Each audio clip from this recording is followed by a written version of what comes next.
Next, we will hear from Mr. Sherman Jones, who is running for village mayor.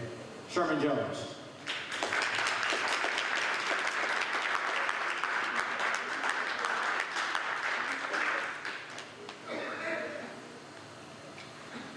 Wow. How do you follow that? You know, it's a privilege and it's an honor for me to be standing before you tonight to share with you the Broadview Tea Party. I hope you're enjoying them because the Broadview Tea Party is a family. It's the kind of people that you need to get to know, and they're the kind of people that you want on your side in times of trouble. Matthew Ames, Brother Ames here. What can I say about him? And I know about Matt's past and his arrest? Absolutely, I sure did. I was even asked to have him taken off my slate because of it. I told him, no, I can't do that. Matt spoke for himself very eloquently tonight. But I'm compelled to talk about Matthew Ames, the man, the person. I've known Matthew Ames ever since he first set foot in Broadview. I watched Matt grow up. I watched him go through grammar school and high school. Matt spent the night at my home. We tussled and fought just like kids. Matt's parents knew me, Matt's parents knew my parents. Matt made a mistake. It was a tragic mistake. And the judicial system of the United States had determined what the penalty was for Matt's mistake. Matt has served his time. He's paid his debt to society. Now, when our forefathers put together our penal system, they put it together with a concept to correct behavior and to restore and return a human being to society and make them productive and honorable citizens. Matt has done everything that's been asked of Matt, and even more. Matt has done more than most people that have never been convicted of anything. He provides jobs for people. He's helped people. Matt's a friend. And what do you do with friends? You should not, and I cannot, abandon my friend, especially in times of need, because that's the time when friends are needed the most. Matt's family. It's like a brother to me. Put yourself in Matt's place. If you were Matt, how would you feel?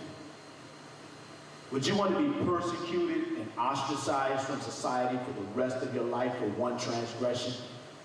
One transgression, and for the rest of your life you pay. Although our judicial system has a time limit on it.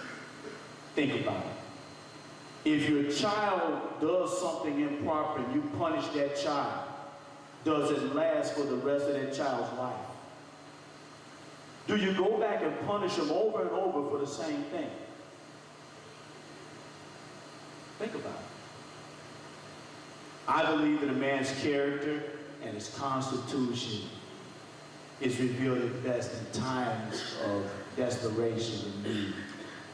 It's not that something horrible or horrific has happened to them or that they've done something completely criminal.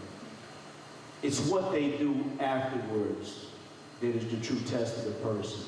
How they pick themselves up and how they respond in times of adversity. Matt was dealt such a horrible blow. I can't imagine what I would have done if I had been in his position. But he has responded. He has responded to a level that no one would expect. Matt has exceeded the odds. We would all be better off if we had friends like Matthew Ames. I'm proud to say that he's a friend of mine. And I'm sure that you will agree, if you took the time to talk to the man and get to know him, that he's the kind of person that you would want to be a friend of yours. I support Matthew Ames. And I hope you will give me opportunity and your support also. I'm going to talk about the Broadview Tea Party campaign right now. And I'm going to get off of the mad pedestal.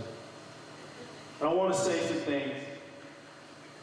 There's been some things going on, some rumors and some allegations that are out there about the Tea Party, different members of the Tea Party and the Tea Party collectively. Things that have been put in print, things that have been passed on by word of mouth. And the unfortunate situation is nobody ever talked to us about it. You know, people throw a rock and hide their hands. You know, people throw it out there and, you know, never give you an opportunity to respond, you know. It's unbelievable. But as in any campaign, these things happen. I'm going to try to clarify some of them for you. They printed that I had some parking tickets. Well, that's absolutely correct, I did. And I'm sure that many of you have had some parking tickets before, too. The total amount of my parking tickets was not reported accurately, but let me tell you the rest of the story. My job took me out of town for a couple of years. I accrued parking tickets here in the States. When I came back, did not know about them, I paid them all off. Oh, no, by the way, in order for me to run for office and hold an office, I cannot hold the village any money. So how would I have been a trustee? They said I didn't even come to meetings. Some of that's true. I'm not the only board member that's missed meetings, but I had a valid and legitimate reason for it. I'm a cancer survivor, and I was off work from both my job and my trustee position for a period of about 3 months.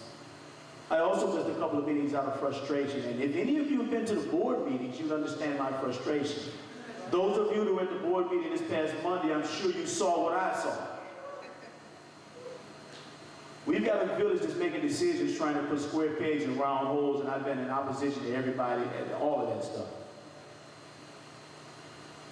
There was a rumor out there that I was a convict, and I had spent time in jail. I've been a federal employee for 26 years. I could never hold a federal job being a convict. There's a rumor out there that I'm hiring someone else to run the village. Nobody asked me. And as a federal employee, I have a couple of options in front of me. One of them is I'm eligible to retire right now to run the village. I can also be treated the same way your military personnel do. I can take a leave of absence and I go back to my federal job, serving as an elected official. There are some options here. And I plan on devoting 100% of my time to run the village of Broadview, full-time, full duty, in excess of 40 hours a week. But nobody asked me. We were accused of illegally using the Tea Party name. If it was illegal, how was it so to brought about? I'm a member of the Tea Party slate that ran 2 years ago. Matt was a member of that Tea Party group. And we chose to use the Tea Party name. Although it's been disbanded, we reorganized it and came back stronger. Stronger because the Tea Party was divided by its inner core. One of its founding members had their own ideas about what they wanted to do and decided to go off and do what they wanted to do as a maverick on their own. And we decided to reorganize, re-energize ourselves and come back in a different way. They talk about I didn't file a statement of economic interest. I filed my statement of economic interest, absolutely. I filed it with the clerk. The same clerk that could not find the objection to our candidacy. The same clerk that could not find an objection to our candidacy, and we got notified of it 4 days after everybody else got notified of the objection to the candidacy. They talk about our office at 1707 Roosevelt Road with code violations, this, that, and the other. We merely rented the spot, and the prior tenants had no code violations, and there had been nothing done to the unit.